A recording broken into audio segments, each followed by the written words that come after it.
Bonjour tout le monde. Dans cette vidéo, nous allons vous parler du camouflage dans la Grande Guerre et en particulier l'histoire de la section de camouflage dans l'armée française, sa création, ses méthodes et son héritage. Comme d'habitude, n'hésitez pas à liker, à vous abonner, à commenter, je lis tout et fais en sorte de répondre à tout le monde. C'est la Lorraine et malgré tout, nous resterons français. L'histoire du camouflage est en réalité aussi vieille que l'histoire de la guerre elle-même. Observer l'ennemi sans être vu est progressivement devenu un enjeu majeur allant de pair avec les innovations technologiques modernes. Très tôt, on s'est donc posé la question de comment tromper l'ennemi, et comme bien souvent, la réponse réside dans l'observation et l'imitation de la nature. En ce qui concerne le combat rapproché, il a longtemps été nécessaire de porter des effets colorés distinctifs, facilement identifiables, qui constituaient également un avertissement et remplissaient donc un double rôle à la fois pratique et d'intimidation. Mais avec l'arrivée de la guerre moderne au courant du 19e siècle, l'emploi de technologies d'armement de plus en plus performantes, avec une augmentation des distances d'engagement et de visibilité du champ de bataille, il devint rapidement urgent d'adopter des uniformes plus discrets. Nous avons déjà évoqué ce sujet dans notre vidéo sur le fusil Lebel. Mais l'adoption de tels effets par les puissances européennes au tournant du siècle se fit non sans heurts ni réticence. Avant 1914, la Grande-Bretagne et l'Allemagne adoptèrent des draps de couleur neutre comme le kaki et le felgrau. En France, plusieurs essais sont entrepris pour moderniser les uniformes. Et ce sont les teintes Reseda et beige bleu qui sont mises à l'essai. Mais le remplacement du rouge Garance et du gris de fer bleuté ne se fera jamais avant 1914, et ce pour plusieurs raisons d'ordre politique, économique, mais également d'opinion publique. Politique, car la rigidité parlementaire de la Troisième République fait que c'est beaucoup plus compliqué de réformer et de prendre ce type de décision que dans l'Empire allemand par exemple, où une telle décision serait appliquée par décret impérial. Économique, car c'est extrêmement cher de remplacer l'intégralité des uniformes d'une armée comptant plusieurs millions de soldats, là où l'armée britannique, qui s'était professionnalisée, comportait un effectif bien moindre. Et enfin morale, car l'opinion publique même était opposée à l'idée de remplacer le rouge Garance, alors en vigueur depuis 1829, qui représentait traditionnellement le soldat français. Le camouflage sert avant tout à tromper l'ennemi, et sa naissance et son application dans le monde moderne résultent des innovations tactiques du début de la guerre et est très étroitement liée à un usage nouveau de l'aviation. La sentinelle au loin va d'un pas cadencé. Soudain voici qu'au ciel des cavaliers sans nombre. En août 1914, le soldat français part donc au front équipé de la capote modèle 1877, gris de fer bleuté, du pantalon Garance et du képi modèle 1884, rouge Garance porté avec son couvre-képi depuis 1912. Une présentation détaillée de cet uniforme se fera dans une vidéo future. Il faut bien comprendre que pour des tactiques frontales telles qu'elles ont été employées au début de la guerre, un camouflage aurait été inutile. La teinte d'un uniforme sert une utilisation tactique. Dans une guerre de tranchées, on recherche plus la discrétion que le camouflage dont l'emploi massif à tout va aurait été un non-sens. Car on sait déjà où se trouve l'ennemi, et à l'inverse, les fantassins et troupes d'assaut ont justement mis en place des dispositifs pour mieux se coordonner, s'identifier et se repérer les uns les autres, tels des carrés blancs cousus dans le dos dans l'armée française ou des brassards de tissu blanc chez les Allemands. Ce type de dispositifs rudimentaires sont encore utilisés de nos jours d'ailleurs. Mais nous aborderons également ce sujet plus en détail dans une prochaine vidéo. La paternité du camouflage est attribuée à 3 personnalités: Lucien Victor Guérand de Sévola, Eugène Corbin et Louis Guingaud. Les sources sont contradictoires et on ne sait pas précisément à qui on doit le camouflage tel qu'il a été pratiqué dans l'armée française pendant la Première Guerre mondiale. Le peintre Lucien Victor Guérand de Sévola était maréchal des logis du génie dès 1914. Il assurait la liaison téléphonique avec une pièce d'artillerie et aurait constaté que la pièce était facilement repérée par les observateurs aériens ennemis sitôt le tir effectué. C'est comme cela qu'il eut l'idée de couvrir les pièces d'artillerie de toiles bariolées afin de les rendre invisibles aux observateurs allemands. Par extension, il eut l'idée de doter les artilleurs de tenues du même type. Il entreprit alors de promouvoir son idée auprès de ses supérieurs et plusieurs tests sont réalisés dans le 6e régiment d'artillerie lourde. Les pièces peintes par Sévola ne sont pas signalées par l'aviateur qui était en charge de repérer les dispositifs depuis le ciel. Il est alors autorisé à poursuivre ses recherches.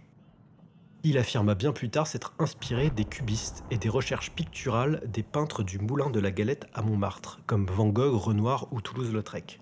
Mais en réalité, le camouflage militaire moderne possède des origines plutôt liées à l'artisanat. Les artistes cubistes ne formant qu'une composante mineure des équipes de camoufleurs. Mais par exagération de leur rôle, ils sont fréquemment considérés comme les inspirateurs, voire les créateurs de la dissimulation militaire. L'artiste Fernand Léger, qui était brancardier, y demanda même sa réaffectation à plusieurs reprises sans succès. Quoi qu'il en soit, les origines cubistes du camouflage militaire sont sujettes à débat. En septembre 1914, Sévola rencontre le président de la République, Raymond Poincaré, auquel il fait part de ses recherches. Très intéressé, le président envoya le peintre au général Joffre au grand quartier général. Il effectue des démonstrations au général de Castelnau, alors commandant de la deuxième armée, qui croit en l'utilité de son invention. Le 12 février 1915, une section d'une trentaine d'hommes est alors constituée, comprenant de nombreux peintres, décorateurs de théâtre, sculpteurs et accessoiristes. D'autres sources affirment que l'on doit l'invention du camouflage au mécène d'art et peintre amateur Eugène Corbin, ainsi qu'au peintre de l'école de Nancy, Louis Guingaud. Le récit de Corbin présente de grandes similitudes avec celui de Sévola, allant même jusqu'à impliquer les mêmes intervenants. Ils sont tous deux issus du 6e régiment d'artillerie et les deux hommes appartiennent à la première équipe de camouflage. Puis Corbin est démobilisé en août 1915 à la suite du renvoi de la classe 1887. Il reste volontaire plusieurs mois en continuant de fournir des toiles et des uniformes à la section jusqu'à la fin de la guerre.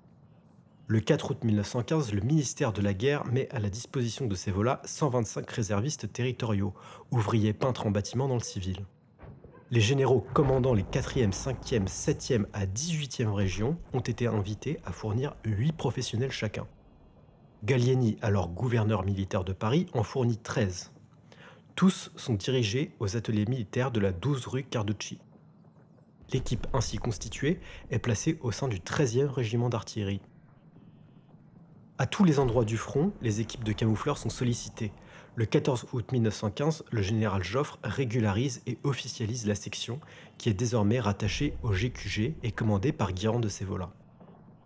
En septembre 1915, d'autres corps de métier sont rattachés à la section. Des menuisiers, des cartonniers, métallurgistes, tous prélevés sur les régiments d'artillerie territoriale. À partir du 15 octobre 1916, l'unité cesse d'être attachée au 13e régiment d'artillerie et incorpore le 1er régiment du génie. En 1917, la section comprend un service central dirigé par le commandant et chef technique du camouflage et d'un service de camouflage par groupe d'armée composé de plusieurs ateliers. Les camoufleurs affectés à ces ateliers sont organisés en petites unités spécialisées. Ils effectuent des missions de reconnaissance et assurent la mise en place des objets et autres dispositifs camouflés.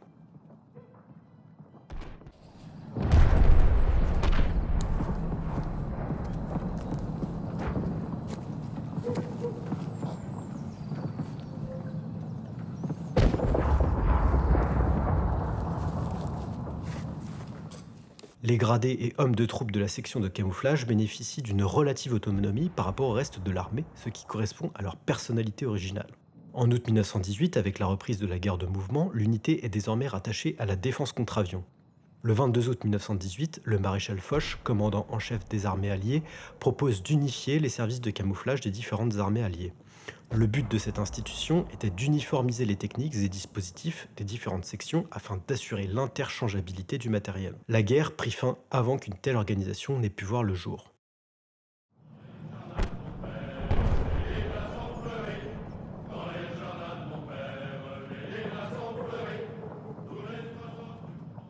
La section de camouflage était considérée comme une unité combattante et connut la vie de toutes les unités en campagne. Il devint rapidement très populaire auprès des civils en raison de leur fantaisie et de leur excentricité au beau milieu d'une guerre atroce. Aux yeux des combattants, et plus particulièrement des fantassins, ils étaient plutôt perçus comme des planqués, alors qu'en réalité il s'agissait d'un travail épuisant et bon nombre furent blessés voire tués lors de missions de repérage ou d'installation de dispositifs. Très rapidement, près de 10 000 femmes furent sollicitées pour travailler dans l'atelier central de Paris, ainsi que des travailleurs anamites. Des prisonniers de guerre furent même réquisitionnés. Camoufler, c'est tromper l'ennemi en se rendant invisible, mais c'est aussi rendre visible pour susciter la confusion. C'est altérer la réalité de la guerre afin de détourner l'attention. Leur mission principale consistait en de la dissimulation de matériel, tels que des pièces d'artillerie, des véhicules ou des bateaux. Ils étaient également chargés de la construction de leurres, comme des faux bâtiments, des faux animaux, des faux cadavres, et une fausse ville de Paris a même été construite à quelques kilomètres de la capitale pour tromper les observateurs ennemis. Ils établissaient des postes d'observation dissimulés comme des faux arbres, par exemple. Et ils ont également mis au point de nouvelles techniques de dissimulation comme le brouillard artificiel. La section de camouflage ne manquait certainement pas de créativité.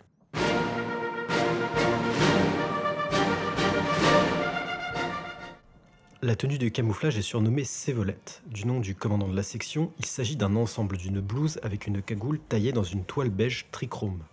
C'est Louis Guingot qui aurait eu l'idée d'utiliser les 3 couleurs les plus présentes dans la nature, le vert, le brun et le bleu. Il aurait pris en considération le fait que le pouvoir séparateur de l'œil humain est altéré au-delà de 3 couleurs. Passé ce seuil, le cerveau a du mal à comprendre ce qui est perçu.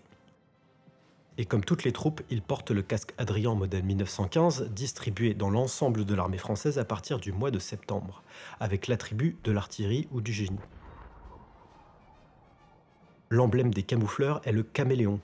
Les officiers de la section portaient un brassard d'état-major blanc et rouge sur lequel était cousu un caméléon, dessiné par Guérand de Sévolin. L'idée de cet animal a probablement été suggérée par Louis Guingot. En effet, le peintre avait élevé et observé un caméléon dont il garda jusqu'à la fin de ses jours sa dépouille empaillée.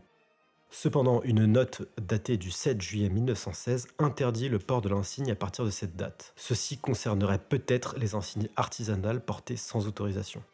La section de camouflage est dissoute en décembre 1918, et malgré une efficacité redoutable sur le champ de bataille, le concept n'est pas repris, et l'idée d'une section de camouflage est évincée des projets de réorganisation de l'armée en 1919. La section comptait 3000 hommes en 1918. La dissimulation militaire a été pratiquée par la plupart des belligérants de 1914 à 1918, et le concept même de camouflage existe encore de nos jours. Et on peut dire que Sévola, Corbin et Guingot ont été les précurseurs des tenues de combat modernes. C'est encore un exemple de ce que cette période tourmentée mais fascinante a pu accoucher en termes d'innovation, de créativité et d'héritage. On espère que cette vidéo vous a plu et si c'est le cas, n'hésitez pas à vous abonner, à partager, à commenter pour nous dire ce que vous en avez pensé. Et vous pouvez également soutenir le projet sur Tipeee si le cœur vous en dit. Un beau programme est prévu pour les prochains mois. À bientôt!